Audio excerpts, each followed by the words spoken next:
So I remember just, so excited and so amazed by this house that we had just got, right? I just landed a new job. It was the highest paying job I ever had. It was $17 an hour, and I was so excited. And I remember laying a few months later at the bottom of my steps, screaming out in pain as we wait for the ambulance.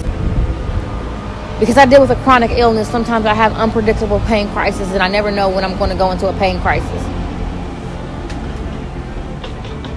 Well, what happened was I ended up being sick and in the hospital for 2 weeks, fighting for my life. Of course, missing that great paying job, off work, in pain, needing physical therapists even when I got out of the hospital to get better, to help me walk and regain my strength again. The job at the time seemed understanding. Oh, we understand. Oh, we'll work with you. Oh, you can work from home. Well, flash forward into a couple months later, I was told that I was going to need to have eye surgery, so that yet again I would need to request off work. And I remember just getting a call that same day that I requested off work for my eye surgery. And she said, "You're fired. We have to let you go."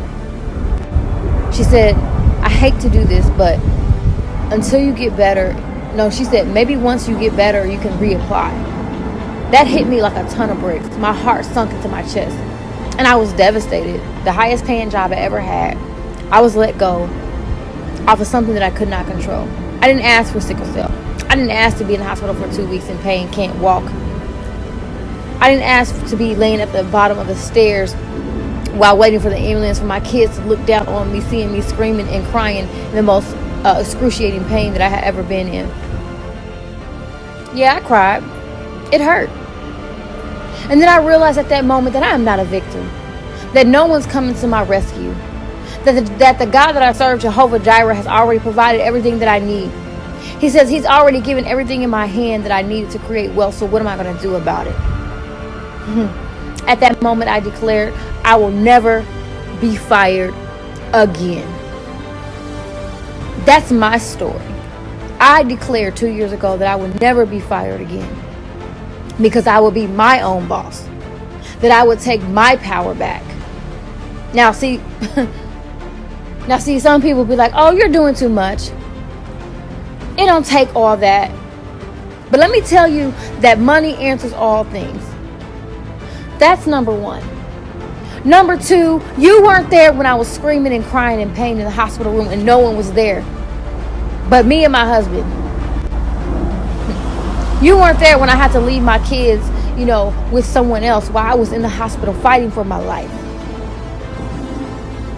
I will not leave my kids without a generational blessing to set them up for the future. I will not struggle from paycheck to paycheck. I have declared that we are breaking generational curses off of our lives, that we have the power in this earth to take dominion and authority. I will not be a slave to the government. No one's coming to my rescue. I'm not waiting on a stimulus check. I'm not waiting for no job to hand me pennies. I have decided that God has given us power to create wealth. And to me, what does wealth look like? What does wealth look like to you? I know what it looks like to me. Wealth looks like to me being able to go and buy my 5 kids a pair of brand new shoes. Wealth looks like to me when the pandemic hits, I have enough income to last a whole year to be able to sustain my family. Wealth looks like to me being able to fly across the world to my grandmother's funeral without having to worry about the payment. Wealth looks like to me being able to take my kids on a vacation without worrying about what you can buy and what you can't buy. Wealth looks like to me being able to go and build transitional homes instead of seeing these kids and babies out on the streets with no transitional homes. Wealth looks like to me not having to wait on a handout, not having to be a victim of my circumstances, but being able to take my situation and take my lemons and make lemonade. And wealth to me looks like power. Wealth is power, and that same power we're going to use to walk out the vision for our life 365 days out of the year.